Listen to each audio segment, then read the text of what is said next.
Israel's greatest fear has never been just about military attacks. It's been about the moment when its enemies grow bold enough, unified enough, and capable enough to strike back in a way that changes the balance of power. That moment has come. The Iranian strike marks not just a retaliation, it signals the arrival of a new era where Israel is no longer operating in a space of total dominance.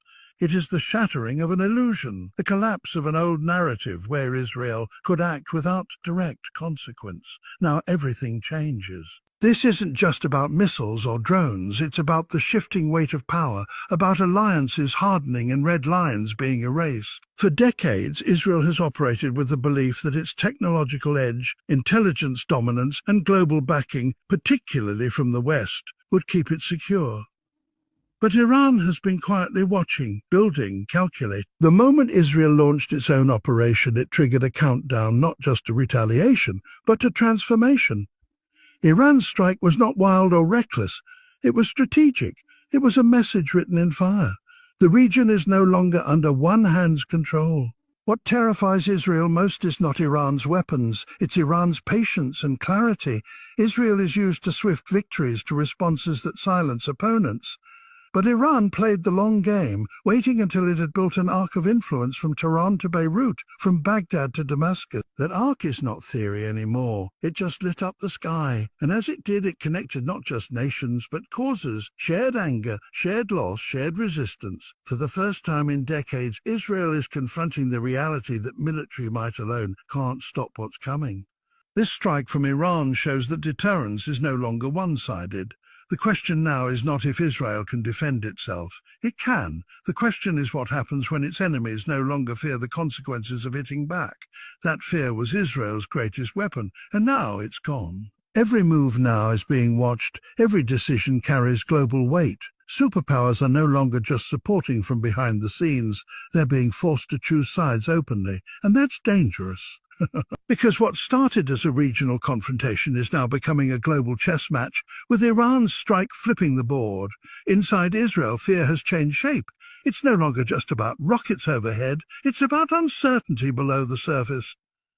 It's about knowing that enemies who once hid in the shadows now walk in daylight with confidence. It's about recognizing that the Middle East equation has variables that no longer bend easily to Israeli influence.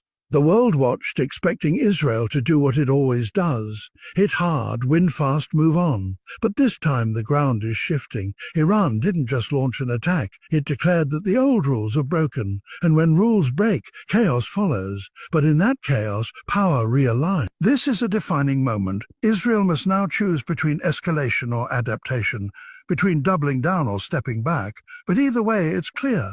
The fear that Israel buried deep inside of facing a united, capable and bold adversary has just walked out of the shadows. And it brought with it the possibility that everything, from strategies to alliances, from dominance to deterrence, must now be rewritten. For decades, Israel has enjoyed a sense of strategic superiority in the Middle East. This dominance was not just about having advanced weapons or cutting-edge defense systems, it was also psychological.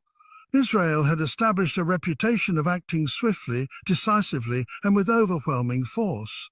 It had developed one of the most sophisticated intelligence networks in the world, gained access to the most advanced technology, and maintained powerful international alliances, especially with the United States.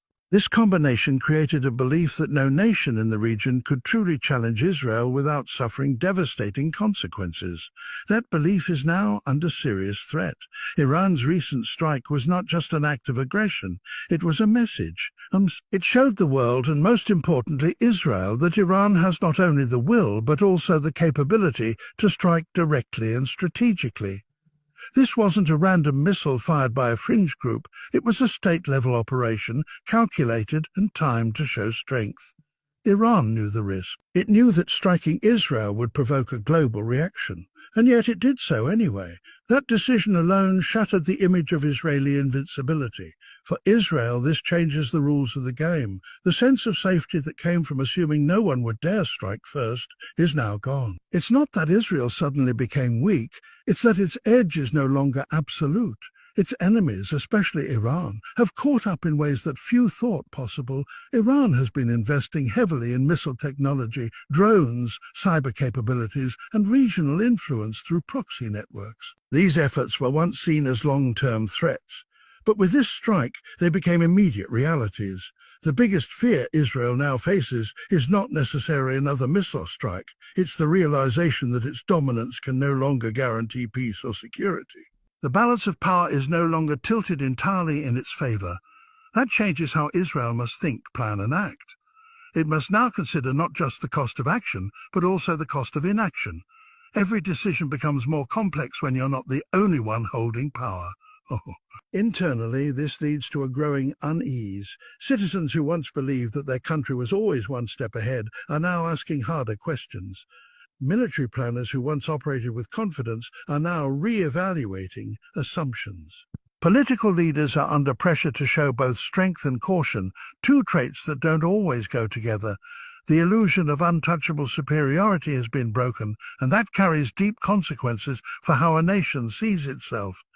This shift also impacts Israel's deterrence strategy. If one nation dares to strike and shows it can survive the response, others may follow. Deterrence works only as long as fear remains intact. The moment that fear fades, deterrence begins to fail. Iran's strike has introduced that moment. It proved that consequences, while still severe, are not always enough to stop bold actions. What Israel faces now is not just a new enemy tactic, but a whole new landscape of threat. Its intelligence advantage is no longer guaranteed.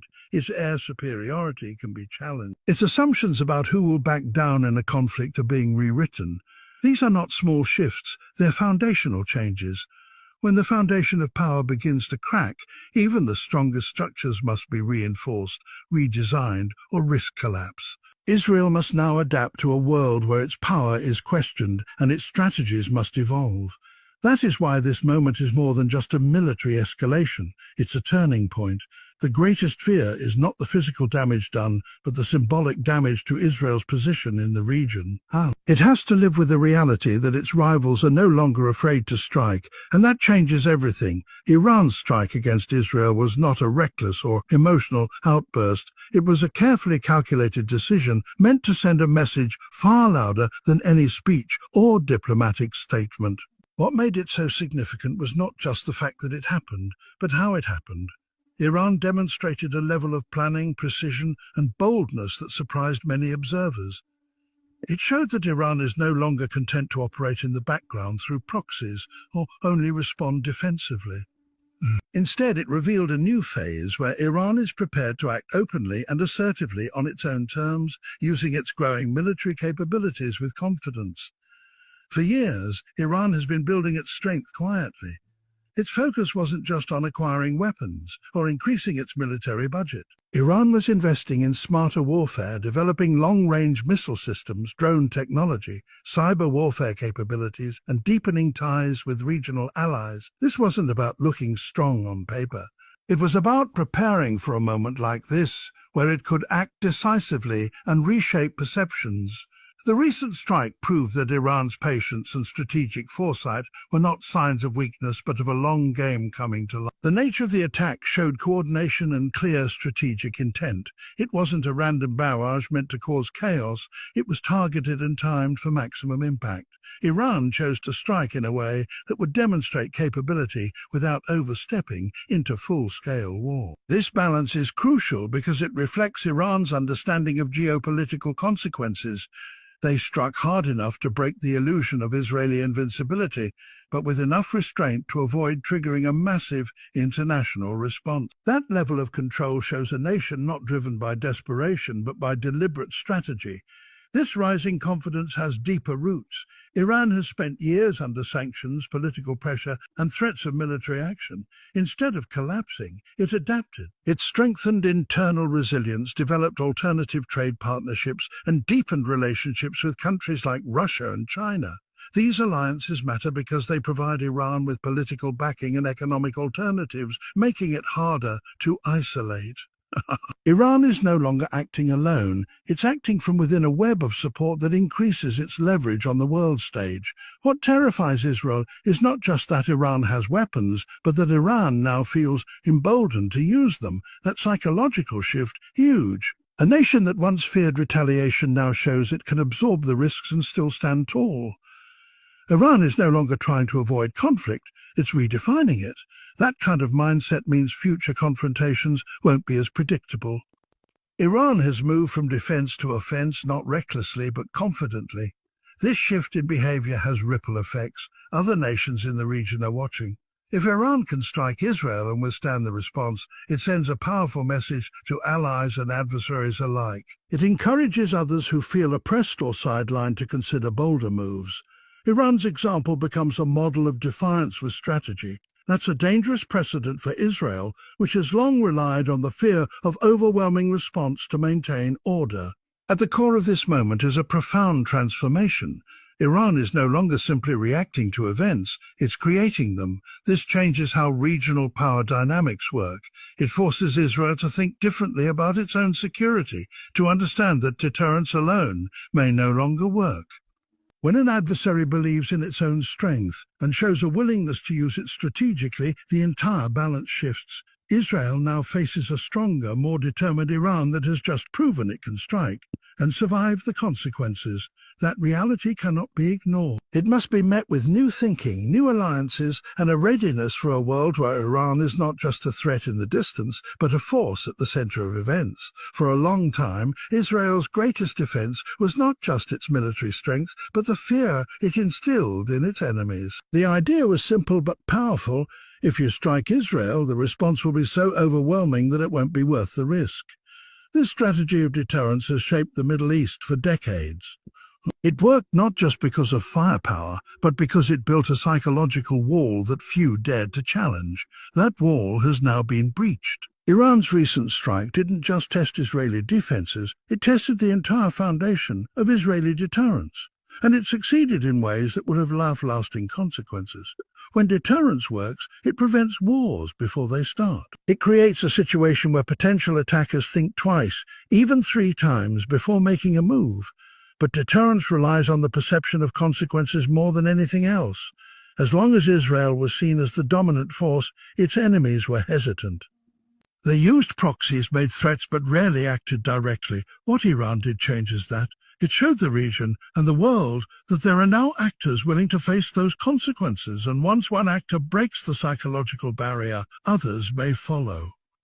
The most dangerous thing about this moment is not just what happened, but what it represents. If Iran, a nation under heavy sanctions, with economic struggles and a long list of enemies, can launch a direct strike against Israel and emerge standing, then the deterrence model loses its sharpest edge.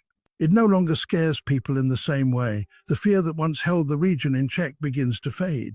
And when fear fades, uncertainty rises. Israel's leadership now finds itself in a deeply uncomfortable position. The traditional strategy was built on quick retaliation, overwhelming responses, and the belief that any challenge would be met with crushing force. But Iran's decision to act anyway means the old formula might not be enough anymore. Now Israel must rethink its security approach in a world where enemies are willing to take the hit and still push forward. This also places a new kind of pressure on Israeli decision-makers. They are no longer responding just to physical attacks. They're fighting a war of perception. If Israel retaliates too hard, it risks sparking a broader war. If it holds back, it appears weak.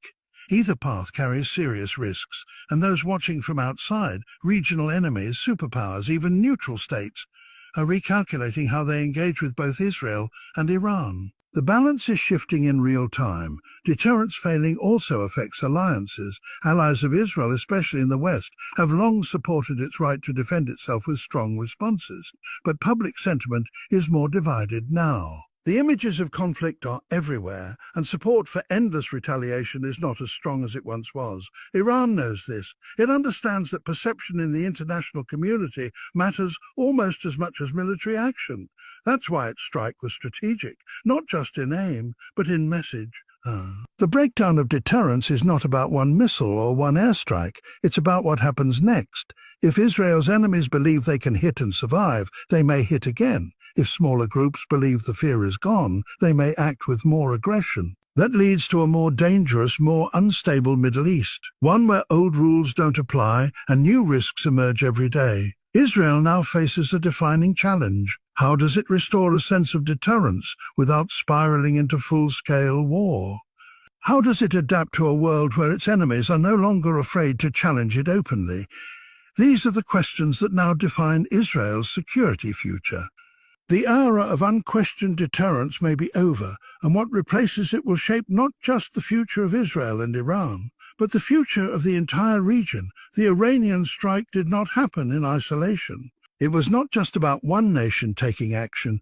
It was the result of years of building alliances, strengthening partnerships, and creating a shared sense of purpose among groups and governments that see Israel as a common adversary. Iran has been steadily forming what many call a resistance axis that stretches across the Middle East. This network includes not only state actors but also well-armed militias and political movements in countries like Lebanon, Syria, Iraq, and Yemen. The Iranian strike made it clear that this alliance is not just theoretical, it is now capable of coordinated strategic action. That changes the entire regional landscape. For a long time, Israel faced threats from individual enemies, Hamas in Gaza, Hezbollah in Lebanon, various groups in Syria. While dangerous, these threats were separate and often fragmented. Israel used its intelligence and military to isolate them, keep them divided, and prevent them from acting together. But Iran's long-term strategy has been to bring these forces under a broader umbrella of resistance. Through funding, training, and shared ideology, Iran has transformed isolated groups into a network. The recent strike revealed the strength of that network and hinted at how easily it could be activated again. What makes this new reality so threatening to Israel is not just the number of enemies, but the coordination between them. If Iran can lead a strike and be supported or echoed by proxy groups in multiple countries, then Israel can no longer rely on single-front defenses.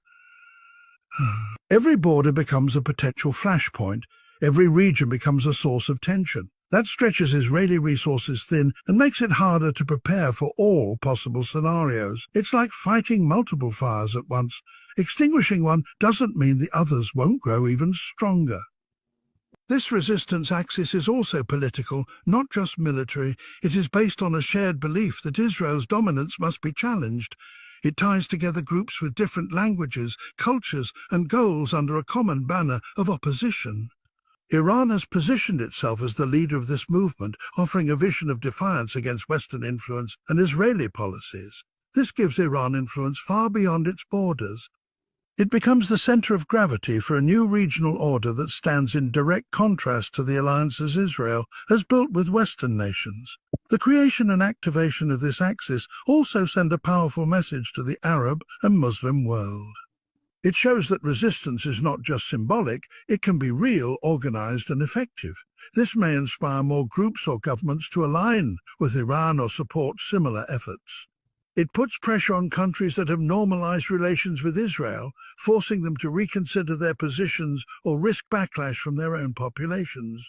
The political cost of siding with Israel becomes higher as the resistance axis grows stronger. Israel now faces a region where unity among its enemies is no longer a distant threat, but a present reality. It means that any future conflict could escalate quickly and draw in multiple actors from different locations. It turns every military action into a potential regional war. The Israeli military is strong, but it was not built to fight a united front on all sides. That kind of pressure